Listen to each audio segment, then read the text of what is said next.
Pemasaran merupakan kegiatan atau serangkaian atau penerapan dan proses penciptaan pengomunikasian, penghantaran, dan pertukaran yang memberikan nilai bagi pelanggan atau klien atau mitra dan masyarakat secara luas. Ada poin menghantarkan nilai. Apa yang membuat pembeli tertarik pada satu produk dan bukan pada produk lain? Meskipun keinginan kita atas berbagai barang dan jasa mungkin tidak terbatas. Sumber keuangan kita yang terbatas mengharuskan kita untuk menjadi selektif. Oleh karena itu, pelanggan membeli produk yang menawarkan nilai terbaik ketika menyangkut pemenuhan kebutuhan dan keinginan pelanggan. Ada beberapa nilai. Yang pertama adalah nilai dan manfaat. Nilai atau value suatu produk membandingkan manfaatnya dengan biayanya.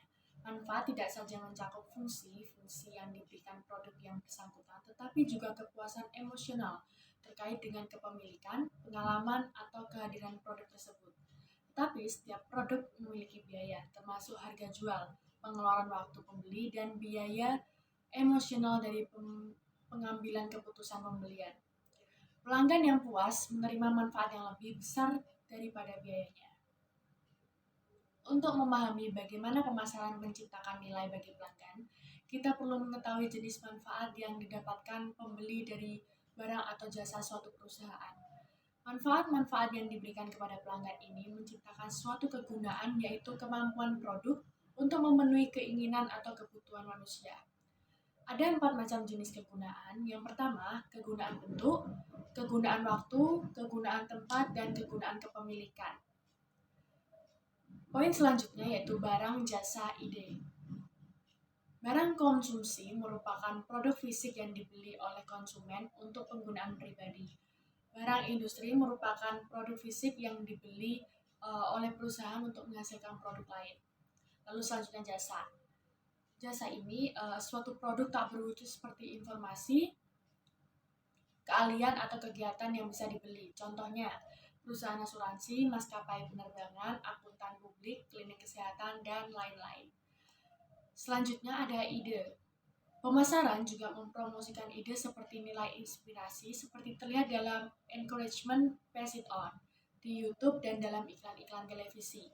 Iklan di bioskop memberikan informasi tentang larangan pembajakan dan pelanggaran hak cipta.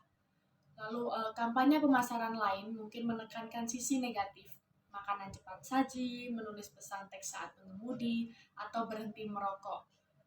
Atau juga mengampanyekan partai politik atau kandidat politikus.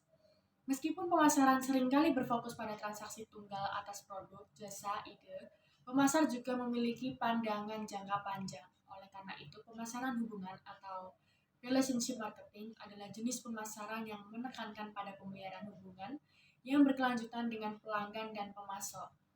Hubungan yang lebih erat, termasuk juga ikatan ekonomi dan sosial, dapat menghasilkan kepuasan jangka panjang yang lebih tinggi, loyalitas pelanggan, dan retensi pelanggan.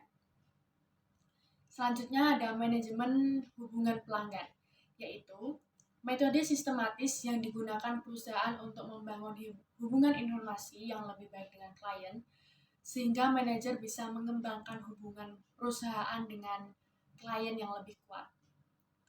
Pengumpulan dan penyimpanan data pelanggan disebut juga dengan pergudangan data, yaitu menyediakan bahan informasi mentah untuk dipilih oleh pemasar guna memungkinkan mereka mencari klien baru dan mengenali pelanggan terbaiknya.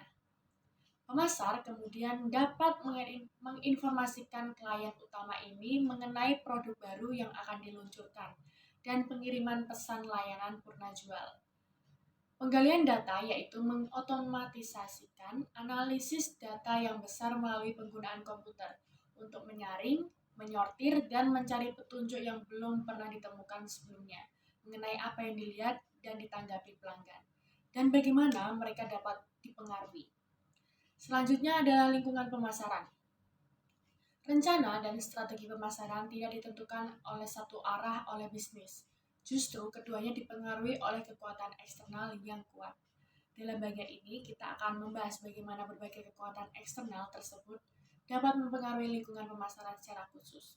Ada yang pertama, yaitu lingkungan politik hukum, merupakan hubungan antara dunia bisnis dan pemerintah, biasanya dalam bentuk peraturan bisnis yang dibuat pemerintah. Yang kedua ada lingkungan sosio-budaya, merupakan kebiasaan adat, nilai, dan karakteristik kependudukan masyarakat, tempat berfungsinya suatu organisasi. Yang ketiga ada lingkungan teknologi. Merupakan seluruh cara bagaimana perusahaan menciptakan nilai bagi berbagai pihak terkait. Yang keempat ada lingkungan ekonomi, merupakan kondisi-kondisi relevan yang ada dalam sistem ekonomi tempat beroperasinya suatu perusahaan. Yang kelima, lingkungan persaingan, yaitu sistem persaingan tempat bisnis bersaing. Rencana pemasaran atau marketing plan yaitu mengidentifikasikan tujuan pemasaran dengan memuat apa yang harus dicapai pemasaran di masa mendatang. Rencana tersebut mencatat strategi yang mengidentifikasikan kegiatan-kegiatan dan sumber daya secara spesifik yang akan digunakan untuk memenuhi kebutuhan dan keinginan pelanggan dalam target pasar pilihan perusahaan dalam rangka mencapai tujuan pemasaran. Pertama-tama dan paling utama, rencana pemasaran berorientasi ke masa depan, menunjukkan apa yang akan terjadi melalui kegiatan-kegiatan pemasaran di masa mendatang. Setiap rencana pemasaran yang dirancang dengan baik, tujuan pemasaran atau marketing objektif, yaitu sasaran yang ingin dicapai rencana pemasaran adalah fondasi yang memandu seluruh detail kegiatan dalam rencana tersebut. Akan tetapi, tujuan pemasaran itu sendiri hanya ada untuk mendukung misi bisnis perusahaan secara umum. Selanjutnya, strategi pemasaran target dan segmentasi pasar. Target pasar adalah kelompok khusus terdiri dari orang-orang atau organisasi yang menjadi fokus pemasaran perusahaan. Kemudian segmentasi pasar adalah proses pembagian pasar ke dalam beberapa kategori pelanggan atau segmen yang memiliki kebutuhan dan keinginan serupa dan minat pada produk yang sama. Berikutnya adalah 5 variabel dalam segmentasi pasar. Yang pertama, variabel geografis. Banyak keputusan pembelian itu dipengaruhi oleh tempat yang disebut rumah. Penduduk kota tidak memerlukan peralatan bertani, dan perahu layar itu lebih laku ketika dijual di daerah pesisir. Artinya variabel geografis itu adalah unit geografis mulai dari negara sampai lingkungan sekitar yang dapat dipertimbangkan dalam strategi segmentasi. Yang kedua adalah variabel demografis, menggambarkan populasi dengan mengidentifikasi karakteristik konsumen seperti dari usia, pendapatan, gender, etnis, status pernikahan, dan lain-lain. Selanjutnya adalah variabel geodemografis yang memadukan dari variabel geografis dengan demografis. Contohnya kategori usia dengan daerah perkotaan. Selanjutnya variabel psikografis, dilihat dari karakteristik konsumen seperti dari gaya hidup, minat, opini, dan sikap. Yang terakhir adalah variabel perilaku, diidentifikasi dari kategori pola perilaku konsumen. Contohnya konsumen daring dan konsumen atau pembeli dalam jumlah partai besar. Riset pemasaran. Riset pemasaran adalah proses yang perlu dilakukan sebelum memulai bisnis atau usaha. Hal ini bertujuan memperoleh data yang objektif dan akurat untuk selanjutnya dijadikan acuan dalam membuat keputusan. Proses riset pemasaran. Yang pertama, meneliti situasi saat ini. Produsen berusaha membaca keadaan situasi pasar dan menentukan masalah yang harus diketahui melalui riset ini. Kedua, memilih metode riset. Dalam memilih beragam metode, pemasar harus mempertimbangkan efektivitas dan biaya berbagai pilihan tersebut. 3. Mengumpulkan data. Ada 2 jenis data, yang pertama sekunder dan yang kedua primer. 4. Menganalisis data. Analisis data adalah proses mengolah data mentah agar menjadi informasi yang berguna untuk mengambil keputusan. 5. Membuat laporan. Proses terakhir adalah menyusun laporan hasil riset yang berisi tentang hasil. Laporan ini nantinya digunakan mengambil keputusan penting yang berkaitan dengan bisnis.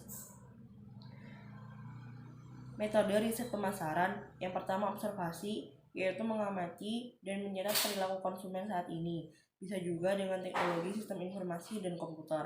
Kita mengetahui preferensi konsumen dan juga bisa mengamati riwayat pembelian konsumen. Yang kedua survei. Metode pengumpulan data ketika penelitian berinteraksi dengan orang-orang yang mengumpulkan fakta, sikap, dan opini, baik melalui kuesioner atau wawancara langsung. Yang ketiga, forum group, yaitu peserta dikumpulkan dalam satu lokasi lalu diberikan persoalan dan diminta untuk membahasnya. Yang terakhir, eksperimen, yaitu membandingkan tanggapan individu yang sama pada situasi yang berbeda. Selanjutnya, memahami perilaku konsumen. 4 pengaruh utama konsumen dalam perilaku pembeliannya yaitu psikologi, pribadi, sosial, dan budaya. Proses pembelian konsumen. Pertama, pengenalan masalah atau kebutuhan. Sebelum konsumen memutuskan untuk membeli, proses pertama adalah pengenalan kebutuhan. Jadi mereka menentukan kebutuhan apa yang ingin mereka beli dan mereka butuhkan. Yang kedua, pencarian informasi, yaitu setelah mereka tahu kebutuhannya, konsumen mencari informasi di mana dia bisa mendapatkan kebutuhan mereka tersebut. Tiga, evaluasi alternatif, yaitu setelah punya beberapa informasi, mereka mengevaluasi sekiranya di mana mereka bakal mendapatkan produk terbaik. Keempat, keputusan membeli, yaitu setelah melakukan evaluasi mereka memilih satu produk yang menurut mereka paling menguntungkan untuk mereka beli. Setelah itu 5, yang terakhir evaluasi pasca pembelian. Ya, tahap ini dilakukan produsen untuk mengevaluasi pasca pembelian dari konsumen, yaitu setelah konsumen membeli, konsumen apakah suka dengan produk tersebut, dan produsen berusaha untuk memuaskan konsumen dengan agar konsumen kembali membeli produk dari produsen. Perilaku pemasaran dan pembelian oleh organisasi. Yang pertama ada pemasaran bisnis. Pemasaran bisnis melibatkan pasar organisasi atau komersial yang dibagi ke dalam 4 kategori B2B. Kategori B2B itu yang pertama ada pasar perusahaan jasa atau pasar yang bergerak dalam bisnis penyediaan jasa kepada masyarakat yang mengonsumsi jasa, contohnya operasional penerbangan dan kantor akuntan. Yang kedua ada pasar industri atau pasar organisasi yang terdiri dari perusahaan yang membeli barang yang diubah menjadi produk lain atau digunakan dalam proses produksi, contohnya bidang pertanian dan manufaktur. Selanjutnya ada pasar perdagangan perantara. Pasar organisasi yang terdiri dari para perantara yang membeli dan menjual kembali barang jadi. Yang selanjutnya ada pasar pemerintah dan kelembagaan. Pasar pemerintah dan kelembagaan ini yaitu pasar organisasi yang terdiri dari pembeli barang dan jasa dari kalangan non-pemerintah seperti rumah sakit, rumah ibadah, museum, dan yayasan amal. Materi selanjutnya ada perilaku pembelian B2B. Perilaku pembelian oleh organisasi tidak serupa dengan praktik pembelian yang dilakukan oleh konsumen. Perbedaan ini antara lain kemampuan membeli yang dimiliki pembeli dan penekanan pada hubungan pembeli juga penjual. Perbedaan yang pertama yaitu perbedaan pembeli. Karakteristik dari pembeli B2B lainnya yaitu pembeli industri membeli dalam jumlah besar sebagai aturan umum, dan dengan besarnya uang yang dipertaruhkan pembeli seringkali merupakan para ahli atau pakar perusahaan yang memahami dengan baik mengenai produk yang mereka beli. Pembeli B2B itu mempelajari produk pesaing dan pemasok alternatif dengan cara menghadiri pameran dagang, berjejaring dengan pembeli, dan juga membaca sumber-sumber literatur mengenai perdagangan serta melakukan diskusi teknis bersama perwakilan penjual. Sebagai profesional pembeli B2B juga terlatih dalam metode negosiasi tentang ketentuan pembelian, dan begitu kesepakatan tercapai, mereka juga membuat kontrak secara formal. Perbedaan dengan hubungan pembeli serta penjualnya juga hubungan konsumen akhir dengan penjual atau pembeli dengan penjual itu biasanya bersifat tidak personal atau jangka pendek dan hanya berlangsung sekali waktu. Sebaliknya, jika B2B seringkali melibatkan hubungan pembeli dan penjual yang sering dan berjangka panjang. Oleh karena itu, penjual industri menekankan penjualan personal oleh tenaga penjualan terlatih yang memahami kebutuhan setiap pelanggannya. Media sosial dan pemasaran. Jejaring sosial atau social networking itu juga digunakan oleh pemasar untuk berkomunikasi dan yang mengalir antara orang-orang yang berorganisasi dan berinteraksi melalui sarana daring. Media jejaring sosial atau social networking media itu adalah situs web atau saluran akses yang menjadi tempat jutaan konsumen mencari informasi dan membahas produk sebelum membuat keputusan mengenai pembelian. Selanjutnya ada pemasaran viral dan jejaring sosial. Pemasaran viral atau viral marketing adalah bentuk pemasaran yang mengandalkan jejaring sosial dan internet untuk menyebarkan informasi. Tujuan dari pemasarannya yaitu adalah untuk meningkatkan kesadaran merek, mempromosikan ide-ide produk dan produk baru, atau untuk mendorong rasa antusiasme. Pendapatan berbasis web dengan jejaring sosial. Pemasaran viral dan jejaring sosial dapat menciptakan kesadaran konsumen secara lebih cepat dan dengan jangkauan lebih luas ketimbang dengan pesan melalui media tradisional dan dengan biaya yang lebih murah. Pertumbuhan industri ini terutama dikarenakan oleh meningkatnya pengguna peralatan mobile dan makin banyak juga penduduk di atas umur 55 tahun yang menggunakan Twitter dan jangkauan global yang makin luas bagi pengguna potensial tadi. Terutama untuk mahasiswa, pemasaran tren media sosial memiliki dua implikasi besar. Ketika konsumen menggunakan media sosial, Anda akan menerima paparan produk-produk yang makin menggiurkan, dan juga sebagai pengguna media sosial yang makin akrab dengan aplikasi dan pengoperasiannya, Anda juga akan makin sering menemukan peluang karir untuk pekerjaan yang berkaitan dengan media sosial. Selanjutnya ada bauran pemasaran internasional.